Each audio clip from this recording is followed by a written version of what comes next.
Buenos días, estamos estudiando la carta a los Filipenses, estamos en el capítulo 4 y hemos estado comentando hasta el versículo 4. Entonces vamos a leer desde el versículo 1 para repasar lo anterior y leemos hasta el versículo 9. ¿Quieres leer, Isla? Amén. Así que, hermanos míos, amados y deseados, gozo y corona mía, estad así firmes en el Señor, amados. Ruego a Evodia y a Síntique que sean de un mismo sentir en el Señor. Asimismo te ruego también a ti, compañero fiel, que ayudes a estas que combatieron juntamente conmigo en el Evangelio, con Clemente también y los demás colaboradores míos, cuyos nombres están en el libro de la vida. Regocijaos en el Señor siempre. Otra vez digo, regocijaos. Vuestra gentileza sea conocida de todos los hombres. El Señor está cerca. Por nada estéis afanosos, sino sean conocidas vuestras peticiones delante de Dios en toda oración y ruego, con acción de gracias. Y la paz de Dios, que sobrepasa todo entendimiento, guardará vuestros corazones y vuestros pensamientos en Cristo Jesús. Por lo demás, hermanos, todo lo que es verdadero, todo lo honesto, todo lo justo, todo lo puro, todo lo amable y todo lo que es de buen nombre, si hay virtud alguna, si algo digno de alabanza, en esto pensad. Lo que aprendisteis y recibisteis y oísteis y visteis en mí, esto haced, y el Dios de paz estará con vosotros. Bien, pues si os acordáis, el día anterior estuvimos comentando el caso de Evodia y Síntique, que tenemos aquí en el versículo 2,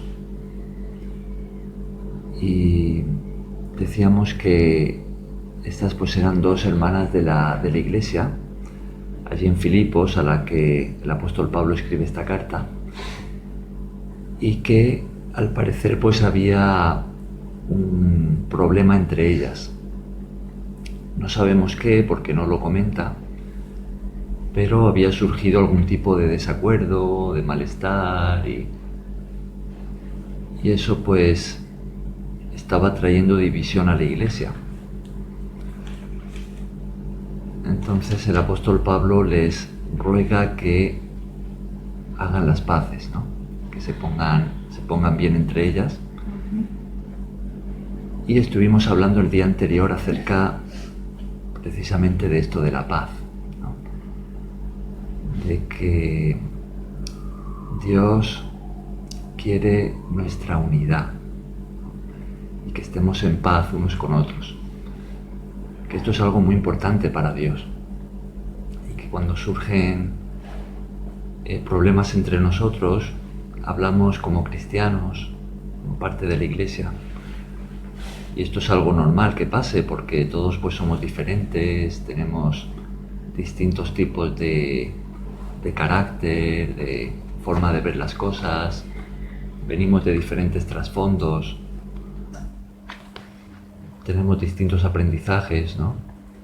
Entonces pues es normal que surjan chispas de vez en cuando, ¿no? Y uno pues se sienta mal con lo que otro ha dicho, o ha hecho, o no ha hecho, y estos malestares pasan, ¿no? Pasan en todas las familias, ¿no? Y la iglesia, y esto es importante de tenerlo siempre presente, que la iglesia es una familia. A veces tenemos este concepto equivocado de iglesia como de un templo, ¿no? Y decimos, vamos a la iglesia. Estamos pensando en que vamos a un lugar que parece un templo, ¿no? Donde se predica la palabra de Dios y donde...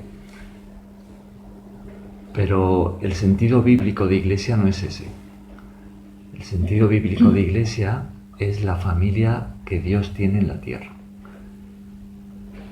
que somos aquellas personas que hemos respondido al llamado de Jesús y entonces Dios nos ha recibido como hijos suyos.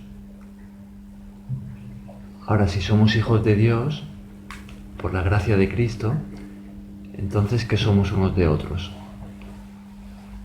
Si tenemos un mismo Padre, somos hermanos, claro. Entonces somos familia, ¿no? Pero en las familias de vez en cuando, pues, surgen malestares, conflictos, problemas, ¿no? Y cuando eso pasa, pues es fácil desanimarse y decir, bueno, pues me busco otra familia.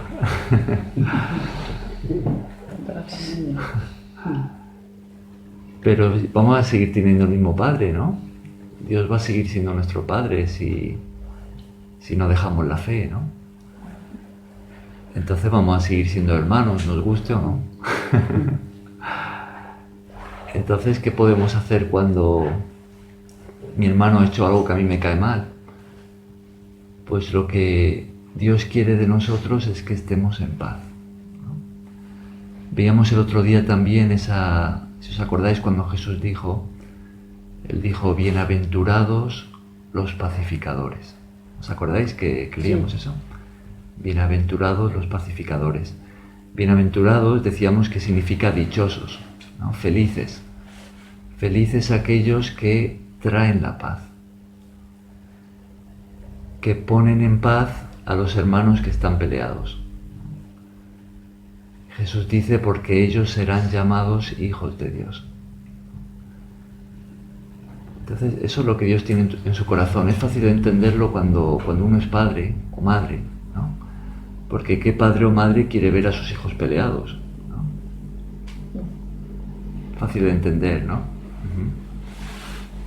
Del mismo modo, Dios, como Padre, no quiere que sus hijos estén peleados. Pero a veces pasan estas cosas. Entonces, ¿qué debemos hacer? Pues también veíamos el otro día la importancia de la humildad. La humildad. La humildad es lo que va a solucionar el 90% de, por no decir más, de todos los conflictos que surgen entre hermanos. Porque por lo general el problema número uno es el orgullo. Y todos tenemos una naturaleza orgullosa, todos, porque la naturaleza humana es así.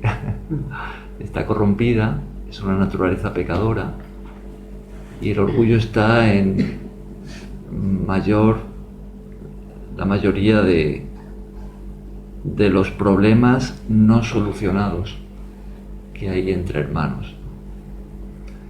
Entonces uno de los dos tiene que dar un paso de humildad, porque si no, no se va a solucionar. Uno de los dos tiene que ceder. Incluso aunque uno piense que tiene la razón, ¿no? Pero si no da un paso de humildad, pues se va a enquistar el problema, ¿no? Bien, pero todo eso ya lo comentábamos, ¿no? Recordábamos el ejemplo de Jesús, cómo Él se humilló a sí mismo por amor a nosotros, ¿no? Y ocupó la posición del siervo. Siendo el Señor, ocupó la posición del siervo. Y acabó dando la vida por amor a nosotros en la cruz. Todo eso lo recordábamos el día anterior. Bien, y terminábamos en el versículo el 4, ¿no? Hablando del gozo, de la alegría. Recordábamos también que esta carta es llamada la carta de la alegría, lo cual es bastante significativo si tenemos en cuenta que el apóstol Pablo escribe esta carta estando preso. Entonces podemos imaginarnos cómo habrá recibido la iglesia de Filipos, que eran sus primeros destinatarios, esta carta, ¿no? Porque fijaos solamente en este versículo 4, ¿no? Que acabábamos aquí el día anterior. Vamos a leer una vez más el 4. ¿Quién quiere leerlo? ¿Tú, Luz? Regocijaos en el Señor siempre, otra vez regocijaos. Vuestra. Hasta ahí, hasta ahí. Otra vez digo regocijaos. ¿Qué significa regocijaos? Alegría.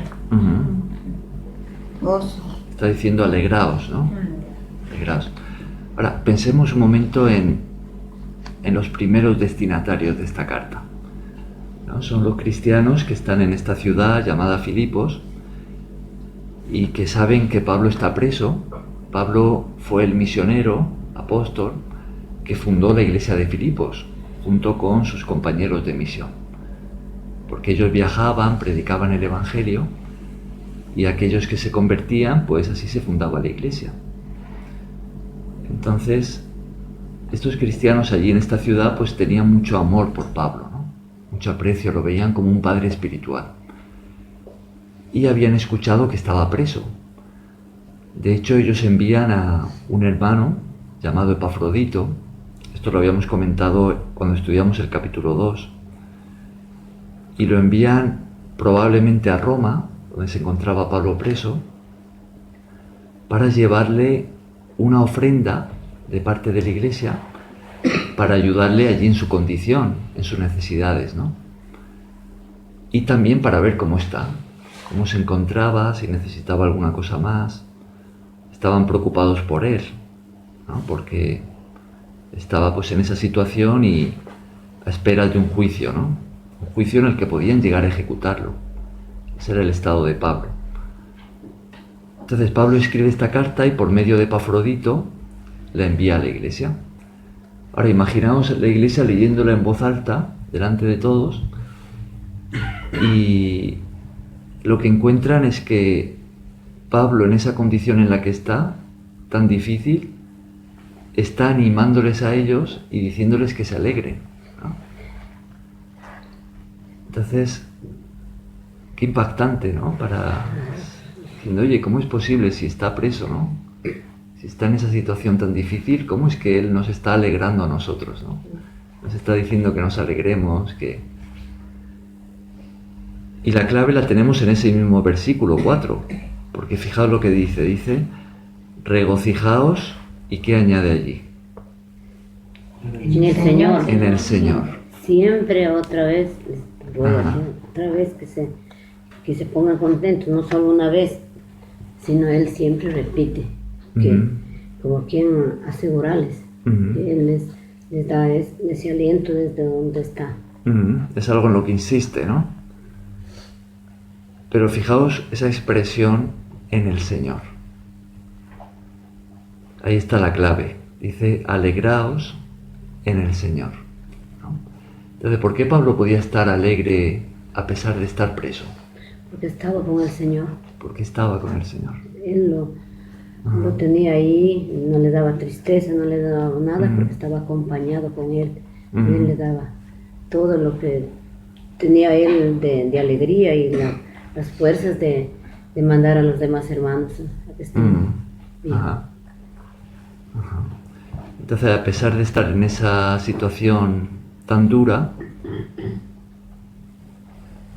el Señor estaba con él, ¿no? Jesús estaba con él. Y él podía encontrar en Cristo su motivo de alegría, motivo para alegrarse, ¿no? Podía encontrar en él su fuente de paz. Entonces, eso no solamente le bastaba a él, sino que encima podía animar a otros, ¿no? Alegraos en el Señor.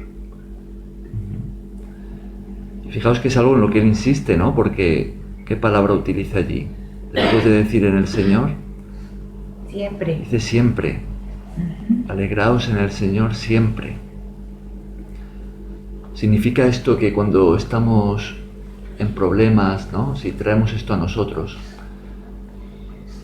podemos estar sin trabajo, quizá nos cuesta pagar las deudas o pues el alquiler, las facturas, o quizá podamos estar pasando por una enfermedad, ¿no? Puede ser, ¿no?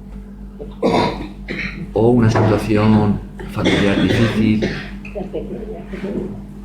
un problema, ¿no? que tengamos.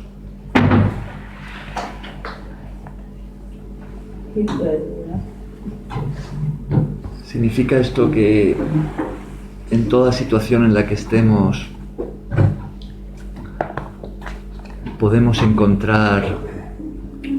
podemos recibir de Cristo paz, Sí. podemos alegrarnos en cualquier situación en la que estemos si Jesús está con nosotros.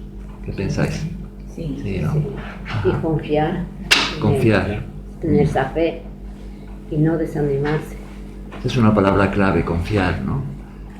Porque Jesús puede estar con nosotros, pero si no confiamos en Él, de poco nos va a servir, ¿no? ¿Os acordáis de esa situación que leemos en el Evangelio en la que Jesús está en una barca con sus discípulos? Eso lo leemos en Mateo 8. Y de pronto pues surge una tormenta. Y cuenta el Evangelio que era una tormenta tan fea que la barca ya empezaba a hundirse, ¿no? Estaba entrando agua, iba de un lado para otro, ¿no? Y en esa barca habían discípulos de Jesús que antes habían sido pescadores, o sea que ya habían estado en tormentas en otras ocasiones. Y sin embargo, esta tormenta se había vuelto tan fea que entraron en pánico. ¿Os acordáis? ¿Habéis leído esa historia en la Biblia? Sí. Y pensaban que ahí se quedaban, ¿no? Que se hundían. ¿Y sabéis qué estaba haciendo Jesús? Durmiendo. Estaba durmiendo. La misma barca, la misma situación. Unos Está estaban tranquilo. aterrados y otro estaba durmiendo. Lo cual ya era un milagro, poder dormir en una barca que está en medio de una tormenta, porque imaginaos, es como una montaña rusa, ¿no? Lo arrullaban Claro. la barca. Pero pensad en qué forma tan distinta de afrontar los problemas, ¿no? Jesús estaba totalmente tranquilo, ¿no? En paz, ¿no? Podía dormir. Y los discípulos habían entrado en pánico, estaban aterrados, que aquí nos quedamos, que no nos morimos, ¿no? Y cuando despiertan a Jesús, Jesús les hace una pregunta. ¿Os acordáis de la pregunta que les hace? No temáis. Pero les hace una pregunta. Jesús les pregunta a sus discípulos: ¿dónde está Tu fe. vuestra fe? Ajá. ¿Dónde está vuestra fe? Entonces, claro, Jesús pues va a dar una palabra y la tormenta se calma, ¿no? Pero esa pregunta es una pregunta que llega a nosotros en nuestros problemas personales, ¿no? Dios puede preguntarnos lo mismo cuando entramos en pánico, cuando estamos llenos de temor, de angustia. Cuando perdemos la fe, ahí es cuando todo lo malo viene, ¿no? Ahí nos irritamos unos con otros, ahí es cuando perdemos la paciencia, cuando no pensamos con claridad, nos enfermamos, ¿no? Se nos cae el pelo, Estar enojados. El estrés. el estrés, claro. ¿Por qué? Porque hemos perdido la fe, ¿no? Y la pregunta de Dios es la misma, ¿no? ¿Dónde está vuestra fe, no? Es como si Jesús nos estuviera diciendo: ¿vas a confiar en mí o no? ¿No? Claro. No siempre es fácil, no es por juzgar a nadie, ¿no? Todos hemos estado en esa tormenta en la que hemos perdido la confianza en Dios, ¿no? Pero tarde o temprano Jesús nos muestra que Él está allí, ¿no? Y que podemos confiar en Él. Podemos confiar en Él. Si confiamos en Él, tendremos paz. Y el apóstol Pablo había descubierto eso. Y él estaba preso. Él sabía que estaba a espera de un juicio en el que podían ejecutarlo. Y en lugar de quejarse, de angustiarse, lo que hace es animar a la iglesia que estaba en Filipos, ¿no? Diciéndoles: alegraos en el Señor. Siempre, dice él. Esa palabra es fuerte, ¿no? Siempre. Siempre significa siempre, ¿no? Siempre, no solamente cuando uno está bien, Claro, también en los problemas. claro. Yo creo, Cristian, sí. que no sabemos bien cuándo podemos confiar en Él. O sea, sé que siempre, pero yo creo que nos falta, como que para las cosas muy gordas, para esto no. No sé, nos falta más verlo en todos los sitios. No sé la gente de normal. Nos falta a veces atrevernos, ¿no?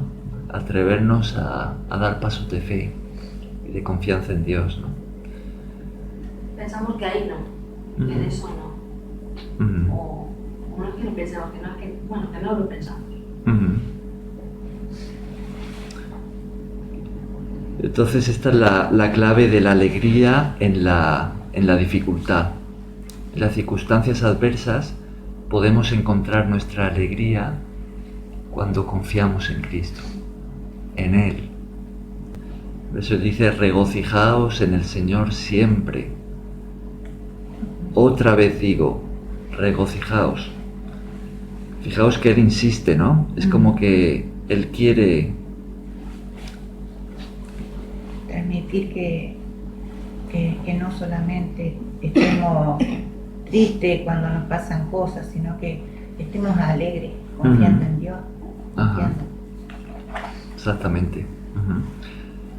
Ahora, esto no significa que no podamos llorar o pasarlo mal o sufrir, ¿no? El cristiano también sufre, ¿no? Incluso si Jesús está con nosotros, también sufrimos. Y nos duelen las cosas, ¿no? Pero no tiene por qué ser un sufrimiento desesperanzado, ¿no? De hecho, yo creo que es bueno que sepamos que es bueno también que nos duela, porque eso es señal de que tenemos sentimientos y el Señor utiliza sus sentimientos para bien, para Él. Nosotros somos dueños, ¿no? Y para qué los queremos utilizar los sentimientos.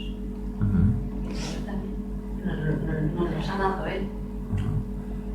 Porque está también, los que no tienen sentimientos, las personas menos sentimientos. Ya sabéis todos que hay ciertas enfermedades que consisten en no tener los sentimientos desarrollados como deberían. Eso tenemos que verlo como bueno, como que claro. Sí. Lo que pasa es que tiene sus dos caras. Se puede sufrir con esperanza o sufrir sin esperanza. Según las circunstancias que a uno le toca. Puede estar con un sentimiento fuerte, pero con fe en el Señor, confiando en Él.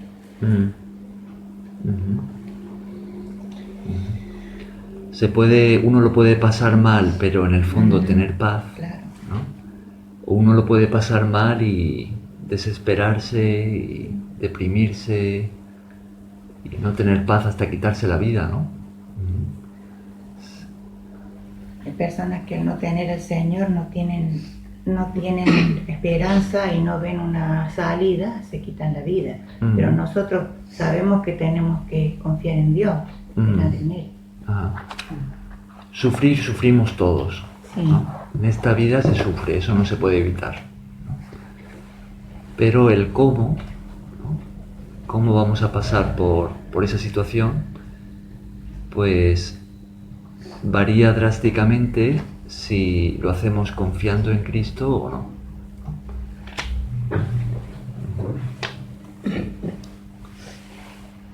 Entonces, esto es lo que nos transmite aquí el apóstol Pablo, ¿no? Que siempre, en toda situación, incluso preso como estaba él, a pesar de lo difícil de las circunstancias, él podía alegrarse y tener paz porque Cristo estaba con él. Y él estaba confiado, ¿no? Confiando. Bien, seguimos avanzando aquí en el capítulo 4.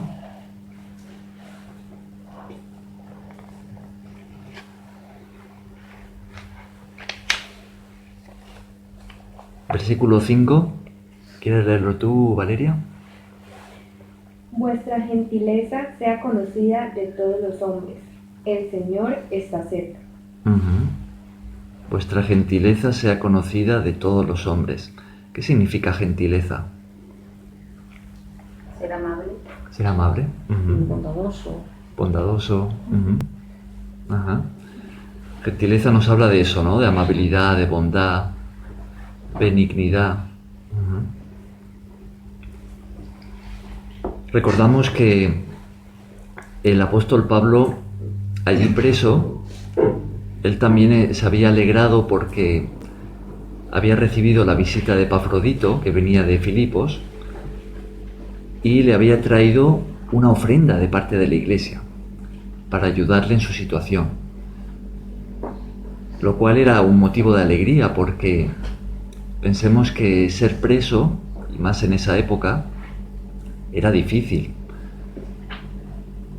Uno necesitaba comida, necesitaba abrigo, necesitaba ciertas cosas que quizá no las iba a recibir del lugar donde estaba, ¿no?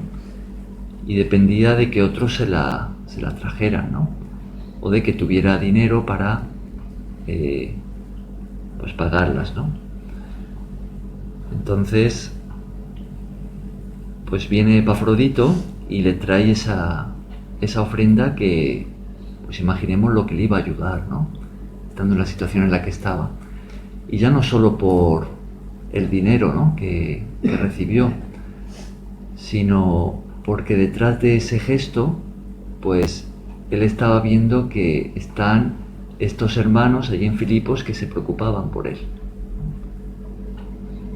Aquellos a quienes él veía como hijos espirituales, que le estaban diciendo por medio de ese gesto: estamos pensando en ti, oramos por ti, te amamos, queremos darte esto para ayudarte, esperemos que salgas, ¿no? Entonces, pues esto era un motivo también de gran alegría, ¿no? Y en el fondo, él podía ver que el que estaba pendiente de él, por medio de estos hermanos, de esta iglesia, era el propio Dios. Él podía ver que él estaba confiando en el Señor y que el Señor le había traído para suplir a sus necesidades. ¿Lo veis cómo funciona? Entonces, por medio de estos hermanos, era Dios mismo el que estaba supliendo a las necesidades de Pablo, que estaba confiando en el Señor. Entonces esto era un motivo de gran alegría, ¿no? Y él dice aquí, ¿no? Vuestra bondad, ¿no?, que me estáis mostrando a mí, ¿no?, sea aquello por la que todos os conozcan, ¿no? ¿Creéis que la bondad es algo que representa bien a Jesús? Sí. Sí, ¿no? Cuando somos buenos unos con otros, cuando somos amables, cuando pensamos en la necesidad de mi hermano y hacemos algo para ayudarles, ¿creéis que estamos representando bien allí el amor de Jesús? Sí. Sí, ¿no? Claro. Eso es lo que Jesús nos enseñó, ¿no? La naturaleza humana es egoísta, porque es una naturaleza humana corrompida, caída, pecadora. Pero la naturaleza divina, ¿no?, es todo lo contrario. Lo que hace es pensar en los demás, en las necesidades de los demás. Entonces, cuando somos buenos con otros, estamos siendo como Jesús. Así es Jesús. Entonces, esto es lo que el apóstol Pablo le anima también a la iglesia a seguir de esa manera, ¿no? Y en el fondo, pues a nosotros también, ¿no? Porque esto también está escrito para nosotros. Claro. Estaba escrito para los cristianos de Filipos, pero Dios ha querido que esté en la Biblia esta carta, que nosotros la leamos. Y llegue a nosotros. Claro. Entonces Dios tiene un mensaje para nosotros también, por medio de estas palabras, ¿no? Entonces Dios nos anima a confiar en Él, en cualquier circunstancia en la que estemos, a encontrar nuestra paz y nuestra alegría en Cristo y a ser como Él, a ser buenos unos con otros, a hacer el bien, atender a las necesidades de mi hermano, de mi hermana. Aquí también hay una petición, ¿no? De que sea visto. Lo que pasa es que esto, cuidado, porque en otro lugar también dice que no sea visto, o sea, también dice los hombres, porque así le mostramos a Él. Sí. Jesús dijo que cuando hagamos el bien, que no lo hagamos para que otros nos vean, ¿no? Es decir, que esa no sea nuestra motivación.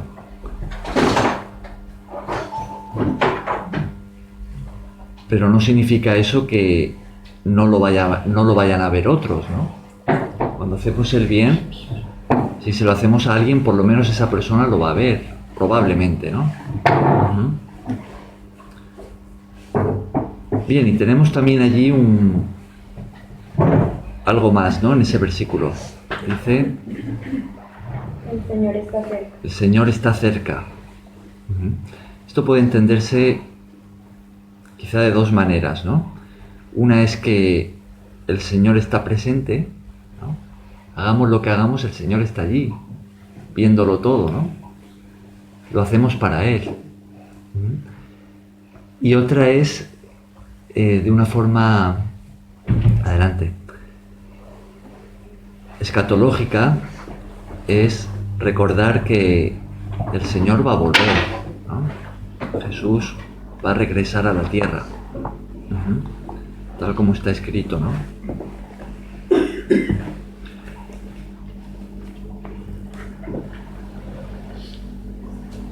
Jesús, cuando se fue y cuando se marchó, Él prometió que regresaría.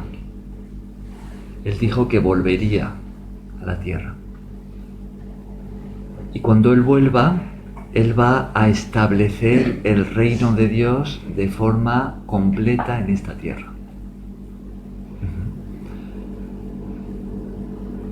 Entonces, cuando Jesús regrese, se acabará esta época y comenzará una nueva, en la que la justicia de Dios, la paz, el amor de Dios serán instaurados en este mundo para siempre.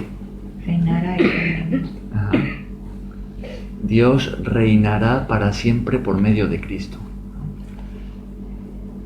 Ahora, para que eso suceda, tiene que haber juicio. Jesús, cuando venga, Él va a venir con juicio. Entonces Él castigará, condenará al malvado, a los pecadores que no hayan querido arrepentirse, que hayan rechazado a Dios, ¿no? Y se mostrará bondadoso y perdonará a los pecadores que sí que se hayan arrepentido, ¿no? Aquellos que hayamos abrazado lo que Cristo ha hecho por nosotros, ¿no? Él dio su vida por nosotros para que nuestros pecados queden perdonados, ¿no? Entonces Jesús va a venir y va a hacer eso.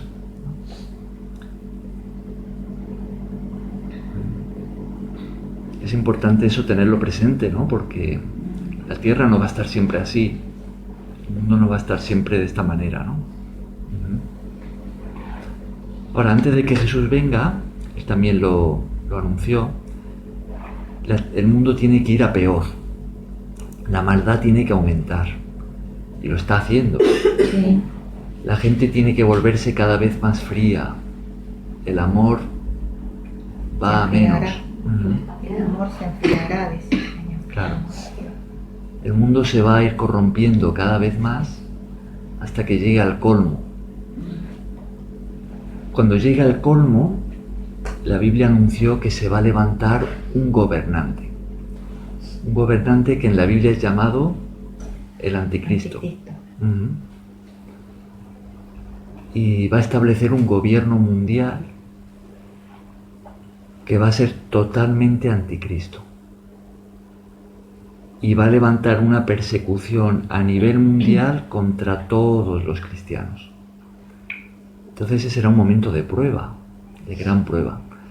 Muchos que se dicen cristianos abandonarán la fe. Eso se llama la gran apostasía. Todo esto está profetizado, está escrito que tiene que pasar, ¿no? En realidad ya hay países donde los cristianos están siendo perseguidos. Hay países en Asia, países árabes, Corea del Norte, Sí. en mayor o menor medida, hay países donde se persigue a los cristianos por su fe y en algunos los matan. Esto ya está sucediendo hoy en día. Y en toda la historia de la Iglesia ha sucedido. De hecho, los apóstoles casi todos murieron como mártires. Entonces, esto es algo que siempre ha pasado. Y se va a extender, cuando llegue el momento, a nivel mundial. Será la última gran prueba. De hecho, este personaje, él va a obligar a que todos los ciudadanos del mundo se pongan una marca en la mano derecha o en la frente. Mano, algunos dicen que esa palabra también se puede traducir como brazo. Esto lo tenemos en Apocalipsis. Esa marca, pues, ¿qué puede ser? Puede ser un chip, puede ser un tatuaje cuántico, algo de nanotecnología, que va a llevar allí pues toda la información de identidad de la persona. El dinero físico va a desaparecer y va a ser todo crédito virtual. De hecho, dice allí en Apocalipsis que nadie podrá comprar ni vender si no tiene esa marca, ¿no?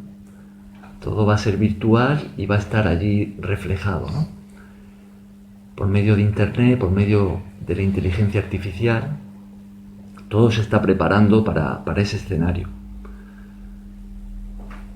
Ahora, Jesús advirtió que cualquiera que se ponga esa marca será condenado al infierno. Entonces será un momento de decisión, de gran prueba, ¿no? Los cristianos tendremos que huir.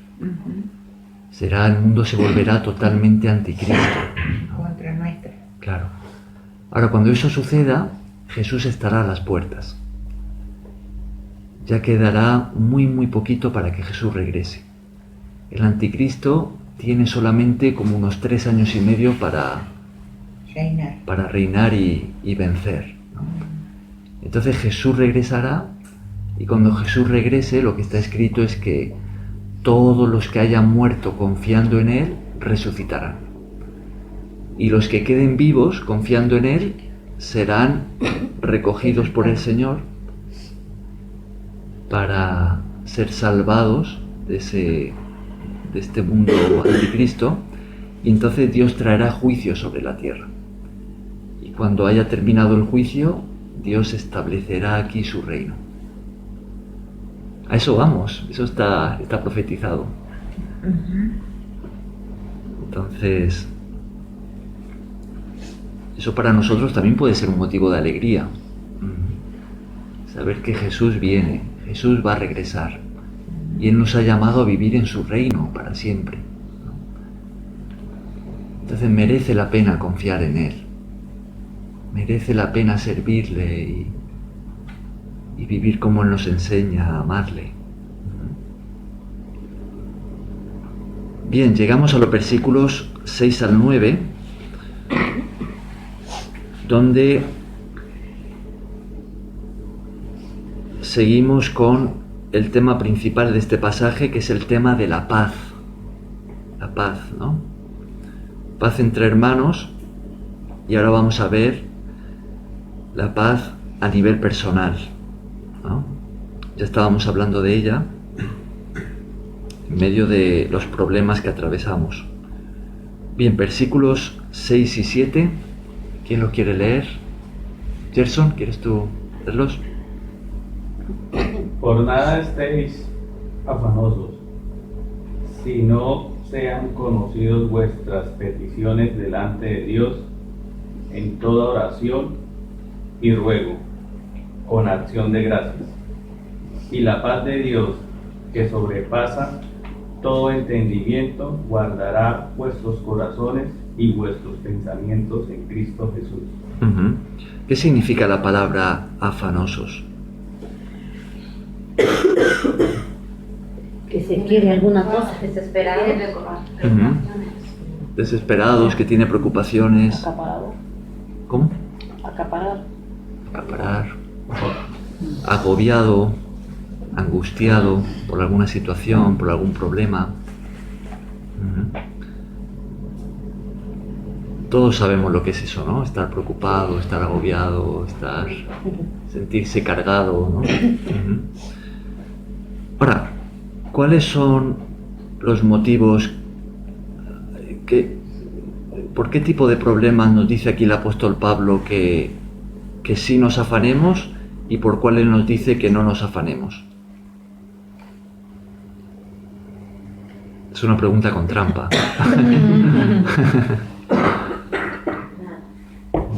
Que sea conocida nuestras peticiones delante de Dios y Él nos va a proveer. Confiando en Él. Que nuestros problemas, que seamos capaces, que no sean para nosotros problemas, que no estemos preocupados, sino que seamos capaces de volver eso, transformarlo pidiéndoselo al Señor y dejándolo ahí, como fuera de nosotros. O sea que de nuevo nos habla de confianza, ¿no? Sí. Confianza. Fijaos la conexión, ¿no? Confianza, paz, ¿no? Confianza en los problemas, paz en Cristo, ¿no? Parece que Dios nos está aquí revelando claves, ¿no? Claves para los problemas que todos atravesamos, ¿no? Si confiamos, tendremos paz, ¿no? Confiamos en Cristo, no es confiar en cualquier cosa. Claro. No es confiar en el hombre, ¿no? Porque el hombre puede fallar, Sí. ¿no?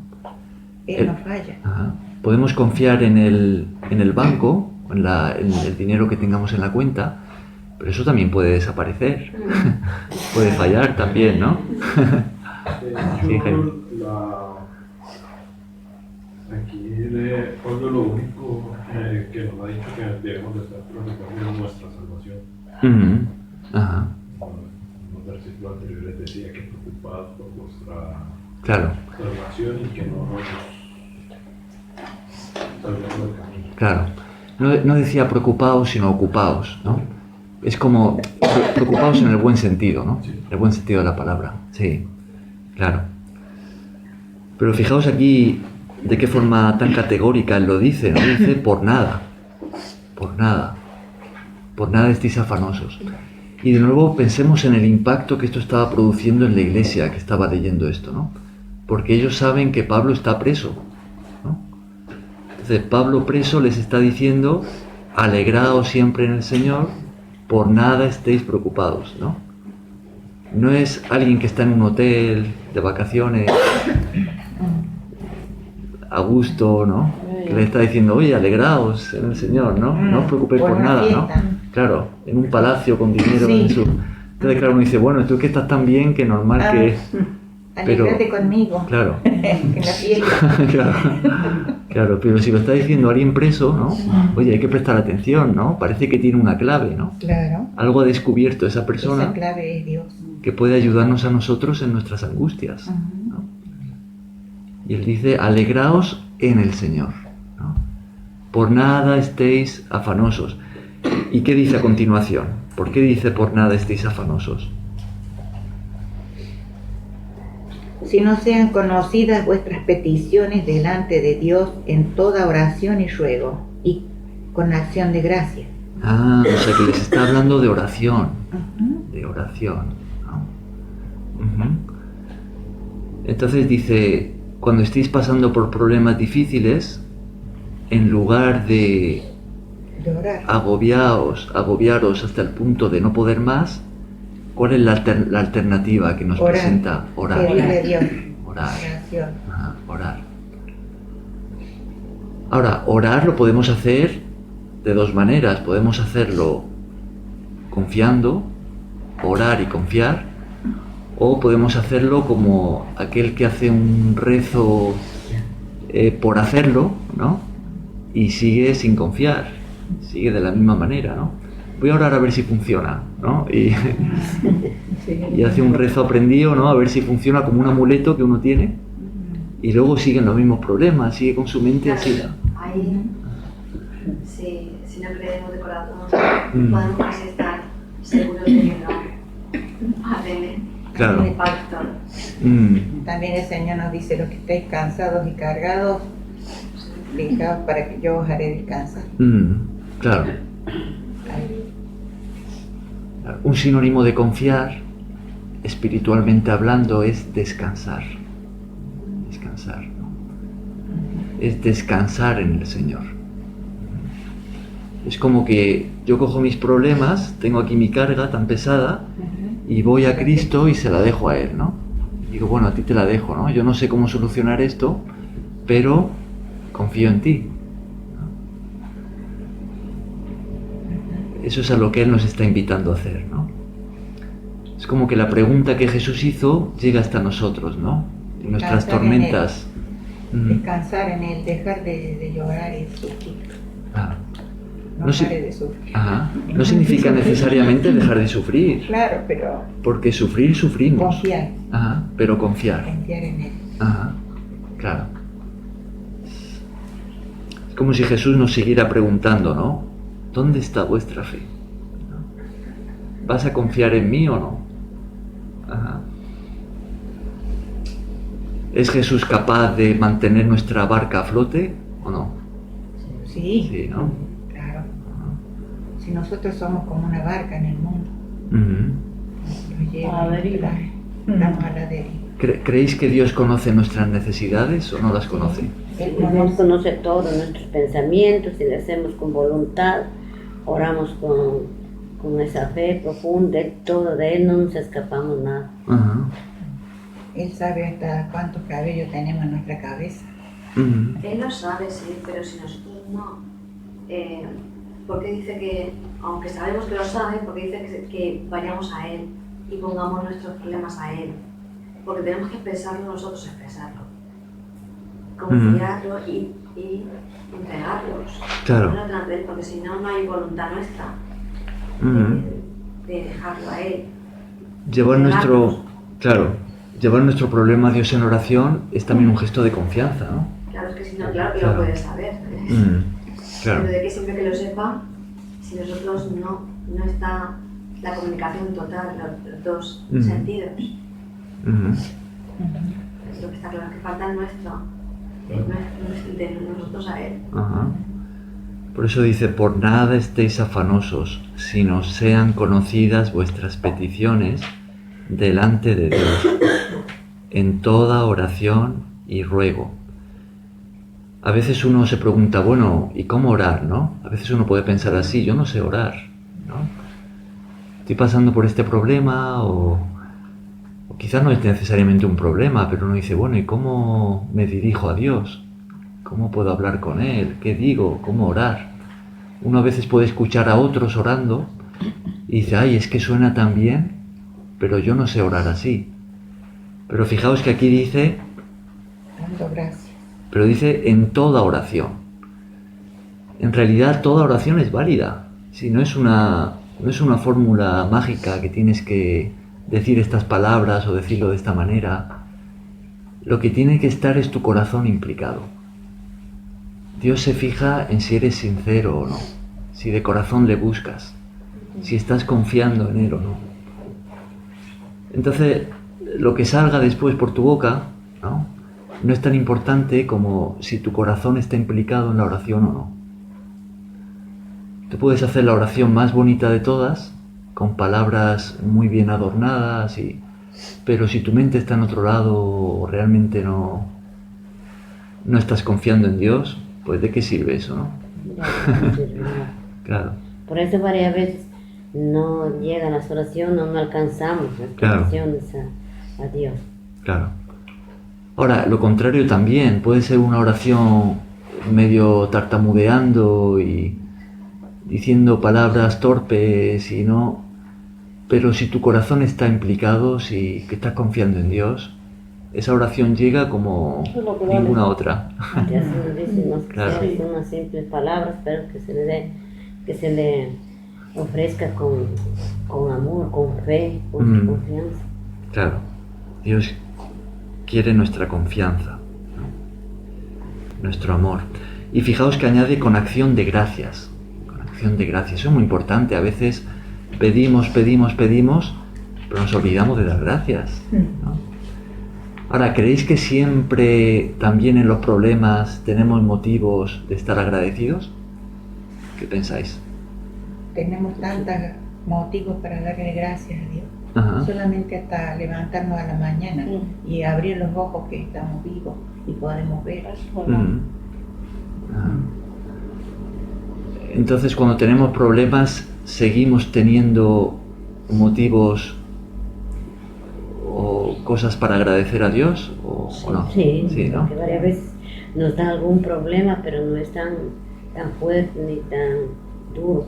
Entonces, porque Dios nos ha protegido, Dios nos está llevando. Como cuando te ocurre alguna cosa imprevista, o yo alguna vez he pensado, digo, es como que tienes un ángel de la guarda que te cuida. Sí, cosas extrañas que ocurren. También a veces él nos pone eso te da tener más fe. Nos pone a prueba, ¿no? Sí. Él también nos pone a prueba a veces. Sí, cosas que ocurren. Sí. Claro. Ahora, ¿qué cosas tenemos para darle gracias a Dios? ¿Qué ejemplos os ocurren? Por la vida que el Señor Jesucristo dio por nosotros, por el perdón de nuestros pecados. Por la salvación que Dios nos ha dado en Cristo. Dios nos ha prometido en Cristo, no fuera de Cristo, en Cristo, nos ha prometido vida eterna.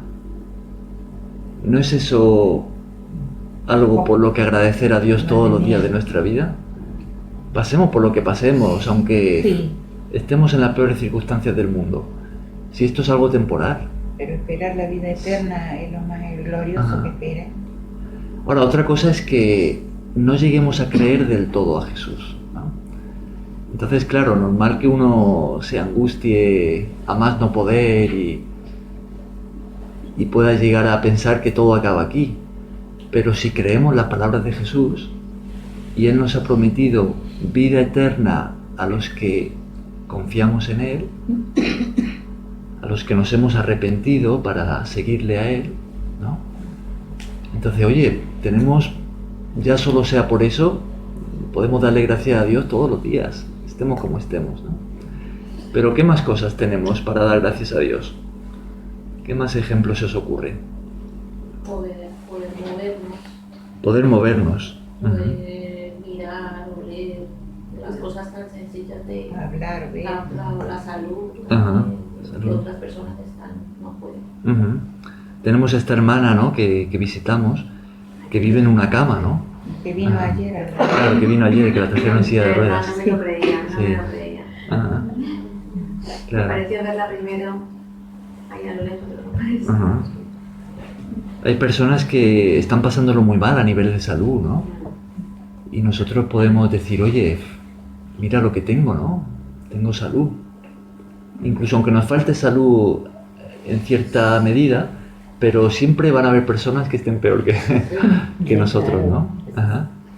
Que le podemos llevar las enfermedades. ¿Qué más ejemplos? ¿Qué más cosas tenemos para dar gracias a Dios? Sustento diario. Sustento diario, que tenemos para comer, ¿no? Tenemos una ONG que nos ayuda. Visibles dar gracias a Dios que tenemos ahí, y no solo para nosotros, sino para dar a los que necesitan. El lugar a donde estamos, también por el lugar. No tenemos de que pasar frío ni estar bajo la lluvia. Tenemos un techo, ¿no? Tenemos abrigo, tenemos comida, tenemos personas, ¿no? Tenemos familia, personas que nos aman. Tenemos la familia de la fe. En realidad, si quisiéramos hacer una lista, podemos añadir y añadir. Entonces, siempre tenemos motivos para darle gracias a Dios, siempre, ¿no? Entonces se nos recuerda, ¿no? Cuando estemos angustiados, llevemos nuestras preocupaciones en oración a Dios, en todo tipo de oración, ¿no? Pero con acción de gracias, ¿no? No hay mejor forma de empezar una oración que dando gracias. Gracias a Dios, ¿no? Después, si eso pedimos, pero vamos a dar gracias. Por el amor que Dios ha tenido por nuestras vidas. Claro. También por haberse dado a conocer, que antes sin conocer al Señor vivíamos sin Dios y sin esperanza. Claro. Podemos dar gracias por la Biblia. Imaginaos si no tuviéramos Biblia. También podemos dar gracias por Cristian. por Cristian. Claro. Y por cada uno de Porque nosotros, ¿no? la persona que nos enseña, tiene paciencia, se da el tiempo para estar aquí con nosotros. Es muy importante pedir por él también. Y yo puedo dar las gracias por vosotros también. Podemos dar todas las gracias unos por otros, ¿no? Sí. Bien, entonces la consecuencia directa, ¿no?, de llevar nuestras preocupaciones a Dios en oración y confiar en Él. ¿Cuál es esa consecuencia directa según el versículo 7? ¿Qué vamos a recibir a cambio de confiar en Dios? ¿Cómo? La paz, ¿no? La paz de Dios. Fijaos. Fijaos que cuando dice que llevemos nuestras peticiones a Dios, en la angustia, ¿no?, añade, y la paz de Dios, que sobrepasa todo entendimiento, guardará vuestros corazones y pensamientos en Cristo Jesús. Ahí nos habla todo lo que quiere hablarnos a nosotros, y nosotros solo tenemos que entender lo que quiere decir. Fijaos que lo que Dios nos está enseñando aquí a través del apóstol Pablo vale más que el oro. Él nos está enseñando el secreto de la paz, ¿no? La paz interior, la paz personal. La paz viene cuando confiamos en Dios, cuando confiamos en Cristo, ¿no? Cuando le llevamos en oración nuestras preocupaciones y aprendemos a descansar en Él. Sobrepasa todo entendimiento. La paz de Dios. Paz sobrenatural. Fijaos, vamos a hacer un salto y vamos a terminar con esto. Una frase de Jesús que tenemos en el Evangelio de Juan. El Evangelio de Juan es el cuarto libro del Nuevo Testamento. Vamos a ir al capítulo 14.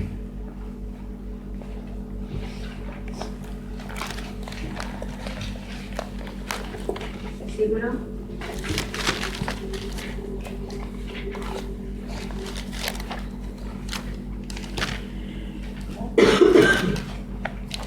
Vamos a leer el versículo 27 de Juan 14.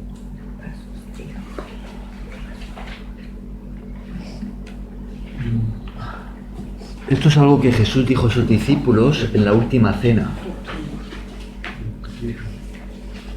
Jesús estaba a punto de ser apresado, lo iban a llevar a la cruz, y Jesús lo sabía, ¿no?, porque había venido para eso.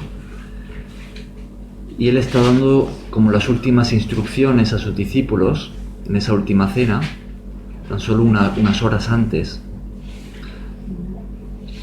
Y Jesús pues les anuncia que Él se va a marchar, que Él va a cumplir su misión y se va a marchar. Que por unos años iba a dejar a sus discípulos solos aquí en la tierra, pero que no iban a estar solos, porque Él iba a seguir presente con ellos por medio de su Espíritu, por medio del Espíritu Santo. Entonces que Jesús iba a estar allí presente. Y en medio de estas instrucciones, en este marco, es que llegamos al versículo 27. ¿Y qué nos dice Marieta el versículo 27? Gracias, estaba pensando. La paz os dejo, mi paz os doy. Yo no os la doy como el mundo la da. No se turben vuestros corazones, ni tenga miedo. Entonces, anunciando que Él se iba, pero que seguiría presente por medio de su Espíritu, Él le dice a sus discípulos que les iba a dar su paz, ¿no? Quizás sus discípulos se acordaron entonces de la tormenta, estaban tan angustiados y Jesús podía dormir, ¿no? Pero Jesús les dice, les promete, yo os voy a dar mi paz, que no es como la paz que encontramos en este mundo. Él dice aquí, ¿no? En este mundo también se encuentra cierta paz, ¿no? Uno puede encontrar cierto alivio, ciertas cosas, ¿no? Pero la paz que Dios da es esa paz tan profunda, ¿no? Que, como hemos leído en Filipenses, que sobrepasa todo entendimiento, ¿no? Es la única paz que realmente calma nuestra alma, ¿no? Nuestro interior. Bueno, también dice por ahí en la Biblia que todo lo bueno viene de Dios. Todo lo bueno viene de Dios, así es. Ajá. Entonces Jesús nos anima a confiar en Él, ¿no? Que nos iba a dejar su paz.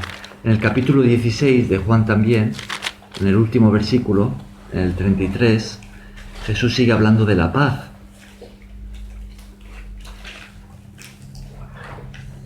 ¿Cómo leemos en el 33? En el 16. ¿De Juan? De Juan, sí. ¿Quieres leerlo, Rosy? ¿El versículo qué? 33.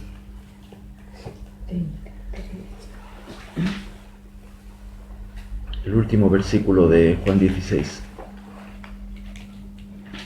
Bueno, no veo. Aquí. Ese versículo. Estas cosas os he hablado para que en mí tengáis paz. En el mundo tendréis aflicción, pero confiad, yo he vencido al mundo. Estas cosas os he hablado para que en mí tengáis paz. En el mundo tendréis aflicción, pero confiad, yo he vencido al mundo. ¿Veis que son las mismas claves, no? Jesús nos dice confiad en mí, ¿no? Y dice paz en mí, ¿no? Pablo estaba escribiendo en Cristo, en el Señor, ¿no? Y Jesús hablando dice para que en mí tengáis paz. En medio de la tormenta por la que atravesamos en este mundo, podemos encontrar paz en Cristo. ¿Cómo? Si confiamos en Él. Si le llevamos nuestras preocupaciones en oración, dándole gracias y confiamos en Él. Y aquí hay otra clave que Él nos señala, Jesús. Dice, estas cosas os he hablado. Es decir, que en la palabra de Cristo, en la palabra de Dios, también vamos a encontrar nuestra paz. Cuando le llevamos en oración nuestras angustias, confiando en Él, y cuando recibimos su palabra, esto, la Biblia, ¿no? La palabra de Dios nos transmite su paz. Estas cosas os he hablado para que en mí tengáis paz. En el mundo tendréis aflicción, pero confiad, yo he vencido al mundo. ¿Bien? Muy bien. ¿Dejamos aquí? Amén.